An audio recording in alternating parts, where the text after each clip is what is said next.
Oi, gente, tudo bom? Hoje eu vou dar sequência ao artigo do vídeo anterior e então vou abrir aqui uns slides para a gente acompanhar, para vocês entenderem.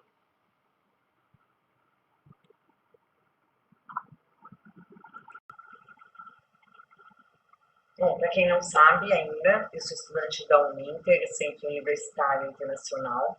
Esse é um curso de extensão, o meu estágio em formato de curso de extensão para, em tempos de pandemia, estar levando informação para a comunidade. E esse curso de extensão desse meu estágio, eu escolhi o tema transtornos e dificuldades de aprendizagem. E meu nome é Aida Cristina dos Reis, para quem não me conhece ainda, faço licenciatura em psicopedagogia. Esse é o meu estágio supervisionado em psicopedagogia no ensino fundamental. No vídeo anterior, eu dei início a um artigo que tem o tema As dificuldades de aprendizagem no contexto escolar, patologias ou intervenções pedagógicas não adequadas, o universo do impedimento do não saber, o ser aprendente em risco. Esse artigo foi escrito pela professora mestre Glaciene Januário Tislira, tá? E hoje eu vou dar sequência a ele, a gente dividiu em dois vídeos, porque é um artigo muito grande, bem extenso, para não ficar tão cansativo, a gente fez aí dois vídeos. Então eu vou dar sequência hoje, mesmo assim os vídeos estão ficando longos, esse também vai ficar um pouco longo, mas é um artigo muito bem escrito, bem importante, com informações ótimas aí para a gente. Então, dando continuidade, vamos falar hoje sobre, dando continuidade no artigo, o título Dificuldades de Aprendizagem. No cenário escolar, há muitas expectativas acerca do processo de desenvolvimento das crianças, por parte dos professores, da família, da escola e sociedade. Muitas crianças aprenderam a ler e escrever sem grandes dificuldades. No entanto, outros, para obter sucesso, precisarão de alguma ajuda especial. O fracasso escolar nas séries iniciais tem sido algo preocupante, um motivo de atenção de muitos estudiosos e profissionais que buscam explicar tais fatores que têm interferido neste processo. As dificuldades são difíceis de definir, pois formam um grupo heterogêneo. Podem ser categorizadas como transitórios ou permanentes, sendo que podem ocorrer em qualquer momento no processo de ensino-aprendizagem e correspondem a déficits funcionais superiores como linguagem, percepção, raciocínio lógico, cognição, atenção e afetividade.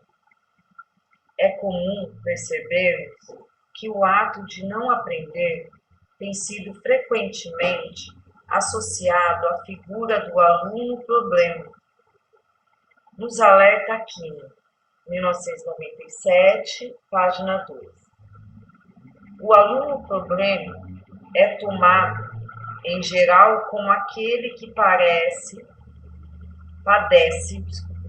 de certos supostos distúrbios psicopedagógicos, distúrbios estes que podem ser de natureza cognitiva, os tais distúrbios de aprendizagem, as DIS, ou de natureza comportamental.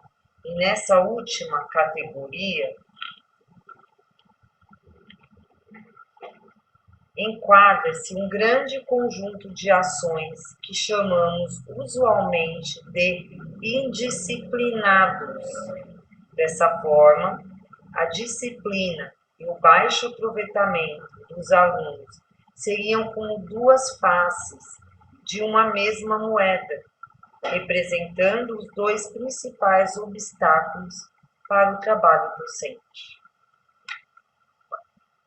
Nas escolas,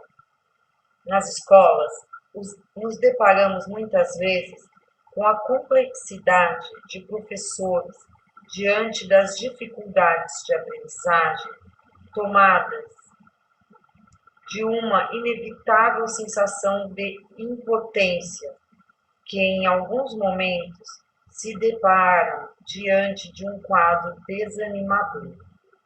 Andrade nos incita a seguinte reflexão: qual o significado dos termos aluno com problema ou dificuldade de aprendizagem?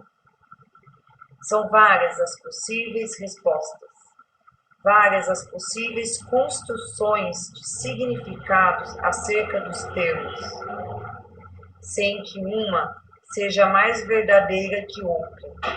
Assim, não podemos previamente acreditar que alunos são problemas ou que famílias são desajustadas ou que professores são autoritários. Precisamos ver uns quebra-cabeças, as partes e o todo. O termo dificuldade de aprendizagem tem sido falado, estudado e discutido constantemente nos anos atuais. Assim, a escola e pais devem criar parcerias para conseguirem enfrentar o problema sem que fique apenas atribuindo a culpa ao outro. A criança, quando inicia sua vida escolar, ela traz consigo conhecimento obtido de sua convivência familiar e social, e a escola lhe mostrará caminhos para desenvolvê-las. Portanto, o que acontece nessa etapa será decisivo para o resto de sua vida escolar. É nas séries iniciais que a criança terá sua trajetória definida como aluno, problema ou com dificuldade. A criança nas séries iniciais, quando realiza uma atividade, uma pintura, participa oralmente, ela certamente será elogiada, receberá os parabéns. O contrário acontece quando uma criança está desmotivada, com a autoestima baixa, não consegue realizar suas atividades, todas, escola e professores. Logo buscam uma resposta para definir tal comportamento.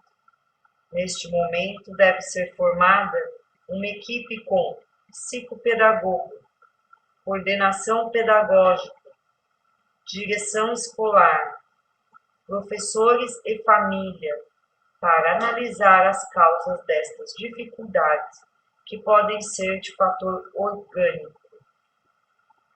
Os problemas de aprendizagem podem ocorrer no início da vida escolar, como durante, e surgem em situações diferentes para cada aluno. Todo e qualquer problema de aprendizagem sugere um cuidadoso e amplo trabalho, além de uma investigação no campo em que se manifesta. Este trabalho envolve a participação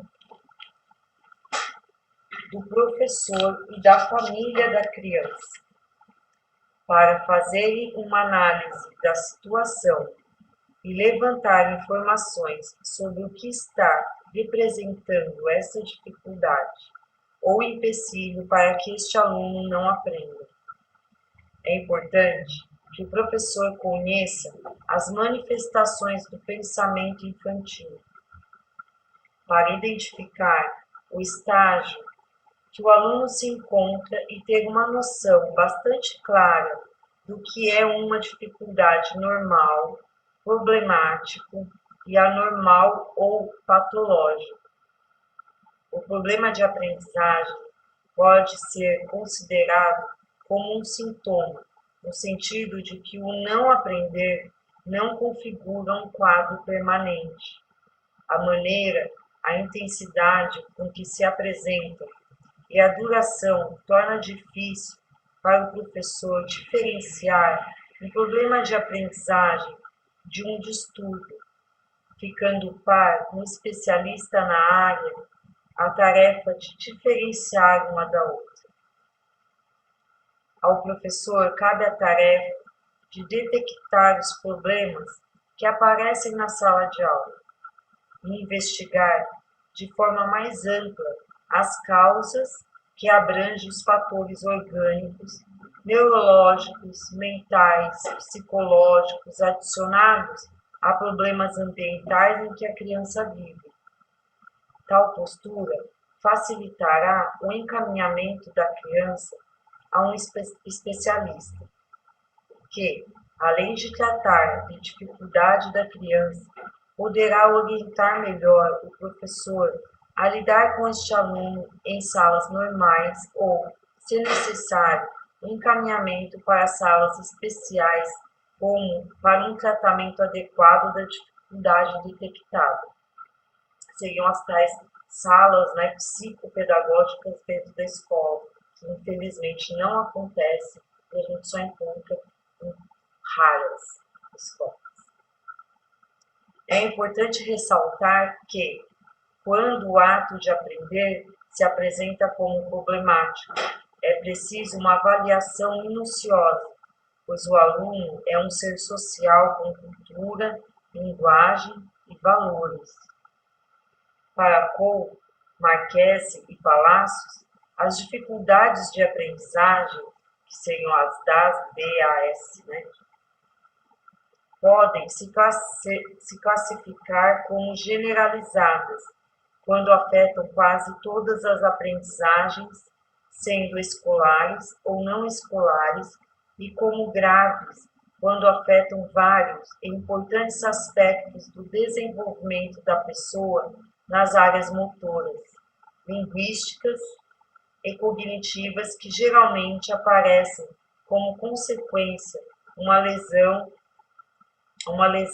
ou de um dano cerebral manifesto, observável, cuja origem pode ter sido adquirida durante o desenvolvimento embrionário ou acidente após o nascimento, ou ainda fruto de uma má formação genética.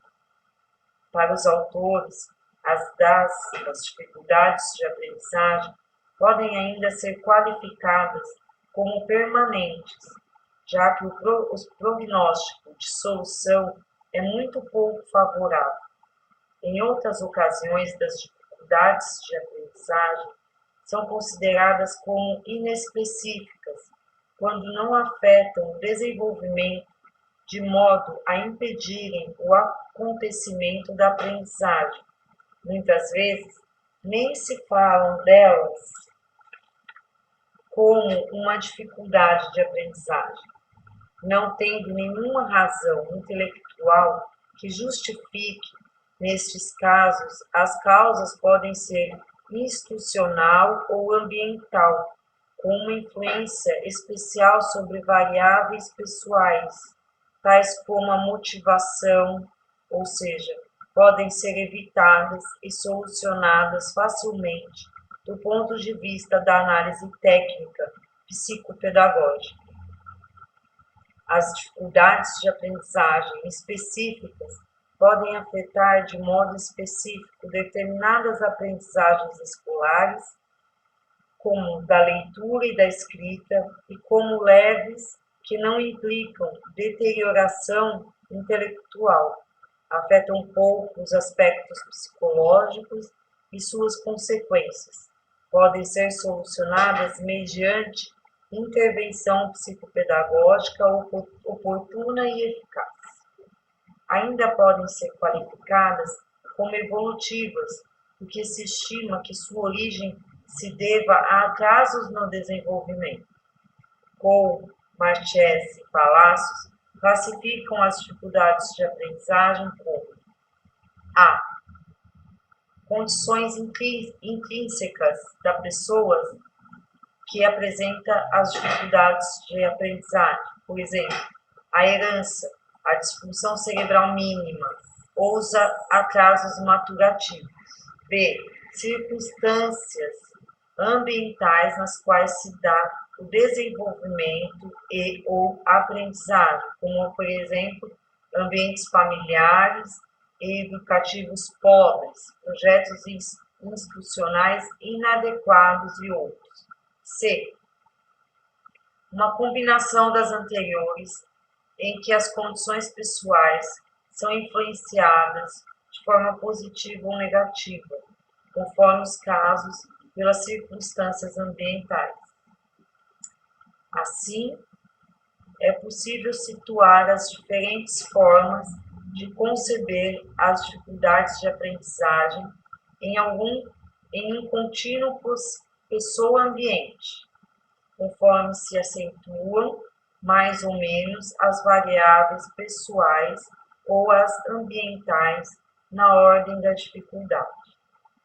Smith e Strike, 2012, página 15, define as dificuldades de aprendizagem como uma gama de problemas que podem afetar qualquer área do conhecimento do indivíduo e que raramente elas são atribuídas a uma única causa, pois aspectos diferentes podem prejudicar o bom funcionamento do cérebro. As autoras classificam as dificuldades de aprendizagem em tipos gerais, e que essas dificuldades ocorrem em combinações com frequência, além de variar na gravidade, tornando difícil detectar tais dificuldades, pois são normalmente tão sutis que as crianças não aparentam ter problema algum. Smith e Strike ainda acrescenta que as crianças com dificuldades de aprendizagem têm em comum o baixo desempenho. Na maior parte do tempo, estas crianças têm uma capacidade intelectual que funcionam de modo consistente, mas em outros momentos, quando lhes são apresentadas algumas tarefas, seus cérebros parecem congelar. Assim, seu desempenho escolar torna-se inconsistente. Em algumas áreas, está à frente de sua turma e em outros momentos está atrás. Smith e Stark afirmam que, embora muitas crianças com dificuldades de aprendizagem sentem-se felizes e bem ajustadas, algumas, até metade delas, de acordo com estudos atuais, desenvolvem problemas emocionais relacionados. Estes estudantes ficam tão frustrados, tentando fazer coisas que não conseguem, que desistem de aprender e começam a desenvolver estratégias para evitar isso. Eles questionam sua própria inteligência e começam a achar que não podem ser ajustados. Muitos se sentem furiosos e põem para fora, fisicamente, tal sensação. Outros se sentem ansiosos e deprimidos. De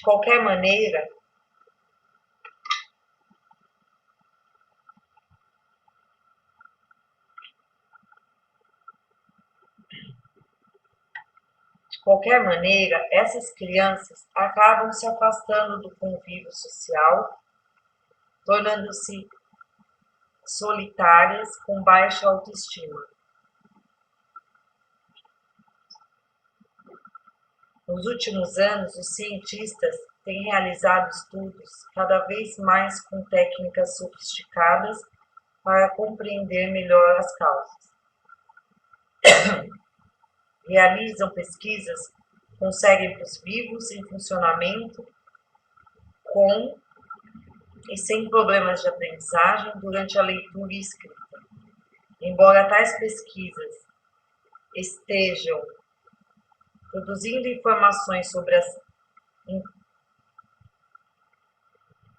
intrincadas estruturas sobre o funcionamento do cérebro humano, não é tão simples, pois o desenvolvimento individual das crianças também é maciçamente influenciada pela família, pela escola e pelo ambiente da comunidade.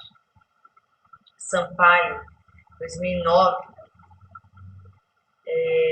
coloca que os problemas de aprendizagem podem ser originados em razão de uma metodologia inadequada, privação cultural, método de alfabetização inadequado, falta de planejamento das atividades, má formação docente e falta de conhecimento da realidade cognitiva dos alunos.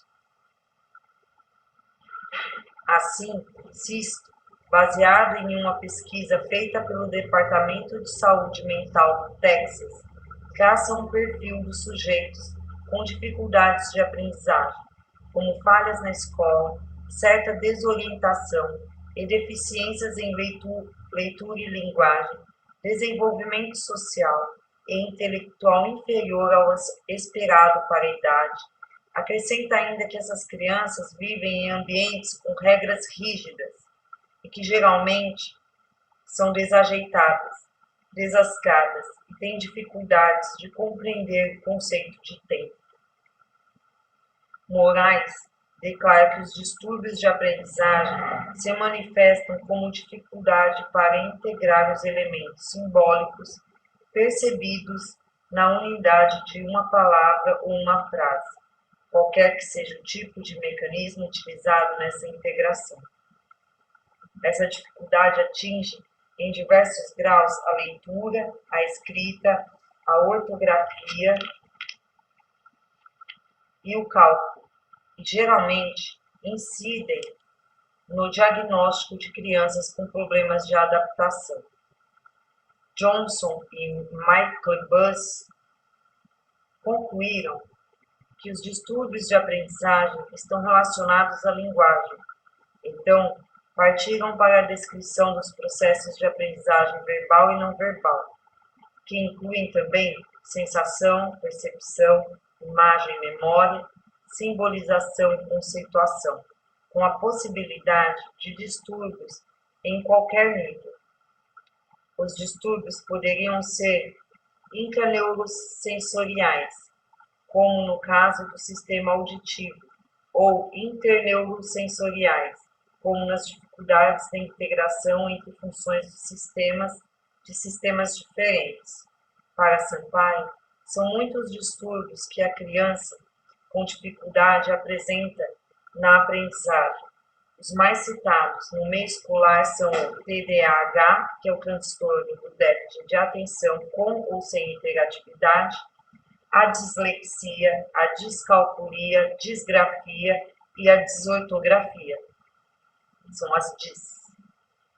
Iniciaremos falando daquela que hoje é apontado como o mais trabalhoso para se lidar em sala de aula, em casa e em locais públicos, devido à inquietação, agitação e dificuldade de concentração, que é o TDAH. O TDAH, transtorno de déficit de atenção e hiperatividade, é descrito em alguns livros como um possível fator genético. Entretanto, ainda não se descobriu o gene responsável por este transtorno. A criança com TDAH tem dificuldade para realizar planejamentos devido a uma disfunção do lóbulo frontal, que, segundo Bossa, é uma área responsável pela realização dos planos e programas das ações humanas e controle do comportamento. Partindo desta informação, o professor deve planejar as ações que serão trabalhadas no cotidiano juntas, envolvendo-as em todas as atividades, sempre usando a linguagem enquanto função reguladora da ação da criança. Sampaio, citando Berck, assinala que a criança com TDAH não desenvolveram a fala privada ou egocêntrica que surge em torno dos 4 e 5 anos. Ela utiliza a fala para realizar suas atividades. E quanto mais complexa a ação, mais surge a fala egocêntrica. A criança, ao executar uma tarefa, tende a falar ao mesmo tempo em que a realiza. Por volta dos 6 e 7 anos, quando se torna interiorizada e a fala virá antes da ação, objetivando o planejamento. Para Piaget, a fala egocêntrica desaparece por volta dos 6 e 7 anos. Já para Vygotsky, tal fala não desaparece, apenas se internaliza, possibilitando à criança a estruturação do espaço mental ao mesmo tempo que se organiza a ação voluntária complexa. Sampaio, citando Picalo, aduz que o uso da fala egocêntrica de maneira imprópria ou ainda o pouco desenvolvimento da fala interna nas crianças pré-escolares ou escolares maiores constituem um defeito central, impedindo o desenvolvimento adequado de todas as funções psicológicas superiores, entre elas a voluntária. Para Sampaio, as crianças com TDAH falam mais em voz alta, quando jogam sozinhos, mas esta fala particular é imatura, caracterizada pela grande quantidade de autodepreciações relacionadas com o planejamento mais maduro da atividade. Ela xinga por achar que não consegue, grita, fala coisas que não têm nada a ver com o jogo ou uma outra atividade.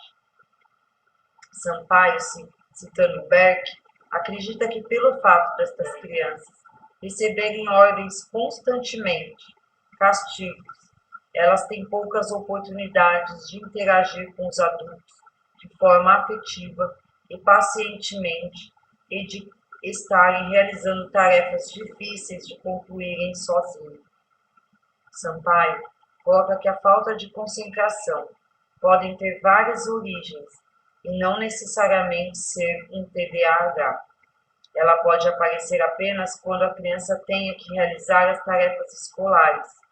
Isto, contudo, não representa um transtorno do déficit de atenção, mas pode revelar uma rejeição à aprendizagem e que esta pode estar ligada a uma defasagem cognitiva. Por isso, deve investigar com cautela em que situação se encontra. A autora ainda destaca que o psicopedagogo, ao receber uma criança que apresenta as características típicas do TDAH, deverá realizar uma avaliação completa, incluindo a anamnese com os pais. Neste momento, o psicopedagogo poderá descobrir situações que podem contribuir para que a criança se torne inquieta e agitada, como mudança de cidades e escolas, brigas na família, morte e até mesmo separações.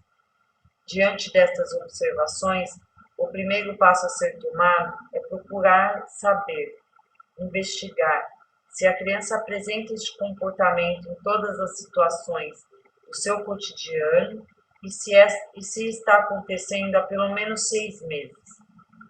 Confirmadas tais questões, esta criança será encaminhada ao neurologista para uma avaliação médica.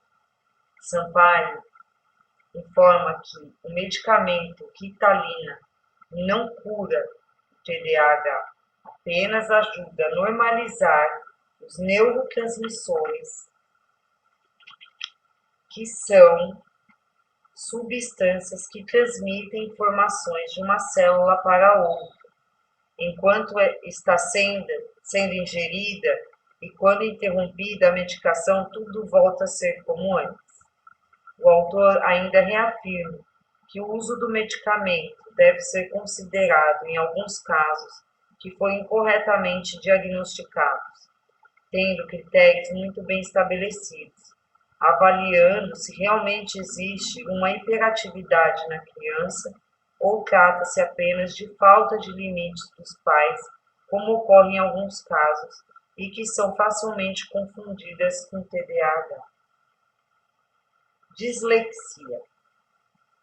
Este é um distúrbio na leitura que afeta a escrita. Normalmente é detectada no momento em que a criança está sendo alfabetizada, período que ela inicia o processo de leitura.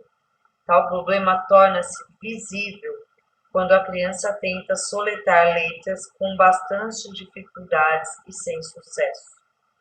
O que se espera de uma criança nesta idade? Que ela possa identificar as letras, os fonemas, a quantidade de sílabas em uma palavra, para então formar as frases e ler um texto.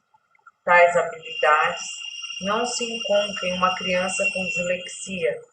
Se esta criança estiver diante de um educador bem formado, a dislexia poderá ser detectada precocemente, pois a criança disléxica, desde pequena, já pode apresentar algumas características típicas, como a demora em aprender a falar, fazer o laço do sapato, reconhecer as horas, pegar e chutar a bola, além de atrasos na locomoção, na aquisição da linguagem, dificuldades na aprendizagem das letras. A criança com dislexia tem uma inteligência normal ou, algumas vezes, acima da média. Sua dificuldade está na identificação dos símbolos gráficos, letras ou números, tendo como sequela a dificuldade na leitura e escrita. Embora alguns tenham dificuldades de se lembrar de fatos ou coisas a fazer. Sampaio, citando Condemarim, descreve as principais características do disléxico, como a confusão de letras, sílabas ou palavras que se parecem graficamente. Assim, troca as letras A, O, E, C, F, T, M, N, V, U, I, J. Também a inversão de letras com grafia similar, mas com diferente orientação no espaço. BP, PQ, DP, PD. Ainda apresenta confusão de letras cujos sons são parecidos. DT, JX, CG, MB, VF. É comum trocar as sílabas em, me, sol, luz, las, sal, par, pra, es, se. No momento da leitura, pula a linha ou volta para a anterior. Soletração defeituosa, ler palavra por palavra, sílaba por sílaba, leitura lenta para a idade. Ao ler, movem os lábios murmurando. Além destas, pode-se destacar ainda que o desleixo não consegue se orientar-se no espaço, não distinguindo direita e esquerda, usa sempre os dedos para contar. Muitos são capazes de copiar, mas na escrita espontânea mostram severas complicações. É importante destacar que o disléxico demonstra insegurança e baixa autoestima e muitas vezes se recusam a participarem das atividades com medo de mostrar o erro. Com isso, criam um vínculo negativo com a aprendizagem, podendo ser agressivo até com o professor. A criança disléxica apresenta dificuldades na consciência fonológica, assim coloca Sampaio, citando Nunes. Já existe evidência de que as crianças disléxicas têm dificuldades na construção da consciência fonológica. Elas demonstram maior dificuldade em si, tornar conscientes da estrutura fonológica das palavras, mesmo quando comparadas à criança mais jovem com igual desempenho em leitura. A consciência fonológica ocorre quando a criança consegue perceber que palavras, sílabas e fonemas são unidades identificáveis. assim existindo uma habilidade na criança de perceber os sons do discurso, independentemente do seu significado. Afirma-se que existe a consciência fonológica. No momento que a criança está aprendendo a ler e escrever, é normal e comum ela trocar letras como B por D, ou P por B, ou mesmo na leitura, trocar letras como ao invés de falar a palavra certa, fala a palavra certa, fala esta. Mas a neurologista Orton, para a neurologista Orton, esta fase é passageira, mas em crianças disléxicas ela tende a persistir. A dislexia tem base neurológica. Trata-se de uma doença do sistema nervoso, tendo como causa uma incidência no fator genético, transmitido por um gene de uma pessoa, ramificação do cromossomo 6, que pode ser dominante, tornando a dislexia hereditária, repetindo-se na mesma família. Sampaio traz informações sobre uma pesquisa que provoca a dislexia como hereditária, que comprova, Bertil Ranglen realizou um estudo de 270 disléxicos, comparando-o com um grupo de controle. Graças a seu estudo, chegou à conclusão de que a dislexia devia-se a um fator hereditário, resultante de um gene maniobrido dominante autossômico com manifestação praticamente completa. O estudo de Haldren demonstrou que em 80% dos casos havia problemas de leitura em um ou mais dos membros da família. O professor poderá realizar algumas atividades para ajudar a criança a perceber o som das palavras, trabalhando com rimas, identificando algumas palavras iniciadas com determinada letra, fazer cartões com desenhos de palavras que rimam, trabalhar com músicas e poesias que rimam, são algumas formas do professor ajudar. A autora ainda apresenta alguns pontos importantes para o tratamento da dislexia que deve ser feito por um especialista ou alguém que tenha noções de ajuda ao disléxico, que deve ser individual e frequente. Durante o tratamento, o material utilizado deve ser interessante e estimulador. No momento que utilizar os jogos, aplicar também aqueles que tenham letras e palavras. Deve-se reforçar a aprendizagem visual com o uso de letras em alto relevo, em diferentes cores e texturas. É interessante a criança fazer contorno das letras com os dedos, caixa de areia, usar tintas para diferenciar as formas das letras. Nos momentos de leitura, procurar livros atrativos e de simples leitura. O tratamento psicológico normalmente não é recomendado, apenas nos casos mais graves com complicações emocionais. Então, falamos aqui sobre a dislexia. Deixa eu ver. Para não ficar também muito extenso esse vídeo aqui. Eu acho que a gente vai ter que fazer, na verdade, esse artigo em 3 vídeos para não ficar muito cansativo. Então, vamos falar sobre a descalculia agora. Já a descalculia é um transtorno de aprendizagem que acarreta dificuldades em matemática.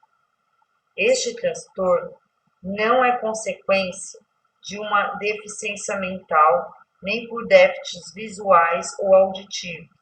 O portador da descalculia comete diversos erros na solução dos problemas verbais, nas habilidades de contagem e na compreensão dos números.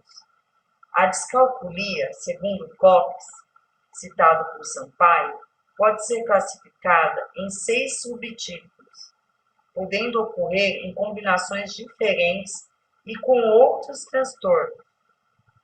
Descalculia verbal é a dificuldade para nomear as quantidades matemáticas, os números, os termos e os símbolos.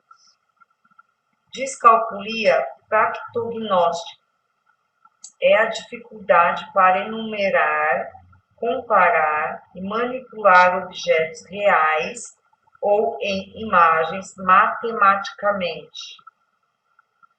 Descalculia léxica, dificuldades na leitura de símbolos matemáticos.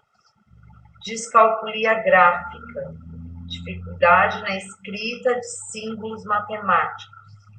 Descalculia ideognóstica é uma dificuldade para fazer operações mentais e na compreensão de conceitos matemáticos. Descalculia operacional, dificuldade na execução de operações e cálculos numéricos. A criança com descalculia é capaz de sequenciar números.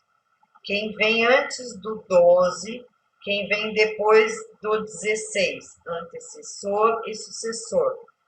Não consegue classificar números, não compreende os sinais das 4 operações, mais, menos, vezes e dividir. Para montar as operações e não consegue lembrar da sequência de passos para a realização de operações matemáticas. No consultório, o psicopedagogo poderá trabalhar com jogos diversos, identificar a idade cognitiva em que a criança se encontra, como os jogos pega-vareta, damas, xadrez, resta 1, dominó, baralhos e matrizes lógicas e todo jogo que possibilite trabalhar com números e raciocínio lógico.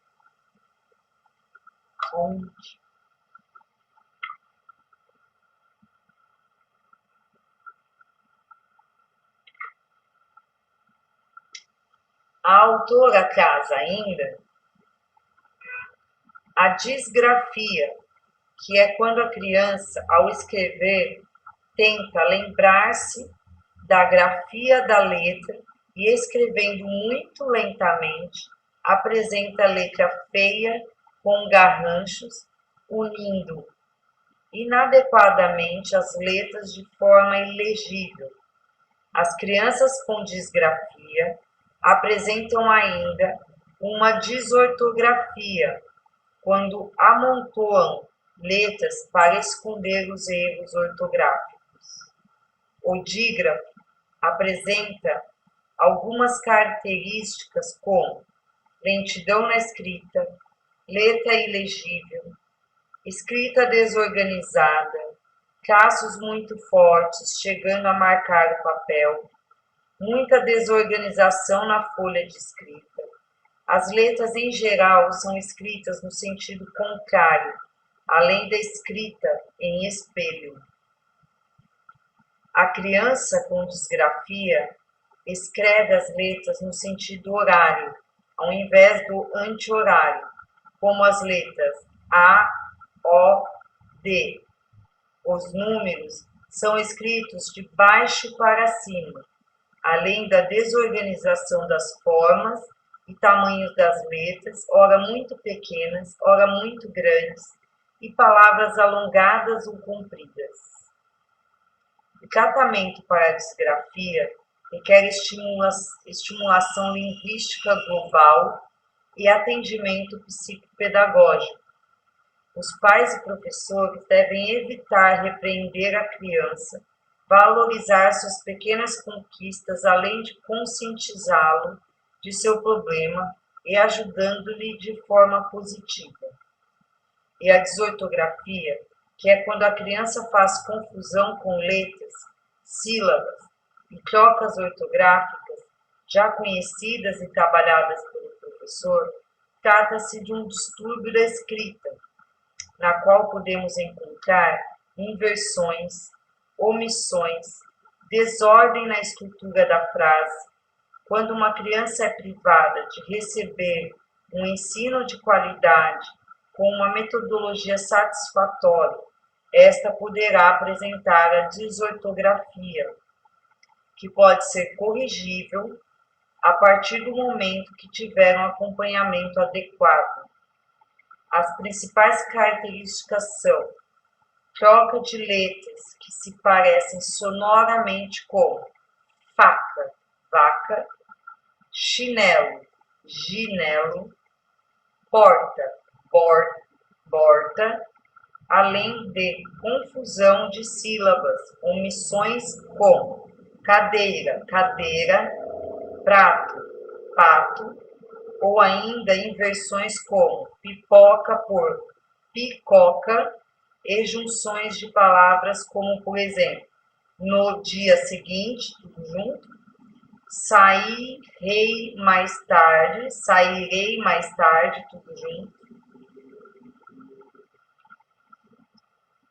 Sampaio faz algumas orientações para professores estimular mais a memória visual da criança com o uso de quadros com letras do alfabeto, um helicóptero.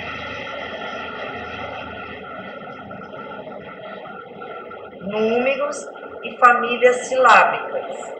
Não exigir que a criança escreva 20, 30 vezes a mesma palavra para tentar corrigir um erro, pois de nada adiantará. Evitar reprimir a criança, mas sim orientar e auxiliar positivamente e, acima de tudo, valorizar sempre as conquistas da criança. Cole, Marchese e Palacios destacam ainda os problemas de causa emocionais que podem afetar o desenvolvimento da criança. Os problemas afetivos são muito frequentes na criança. Geralmente, os problemas emocionais manifestam-se na escola como forma de ansiedade ou de angústia, acompanhadas por manifestações de choro, tristeza, dificuldades de estabelecer relações satisfatórias, desinteresse, dificuldades de concentração e mudanças no rendimento escolar. A gravidade destes problemas é variável, podendo ser originadas de psicoses infantis, como de manifestações de situações conjunturais, de estresse familiar, escolar ou social. Já vamos finalizar isso.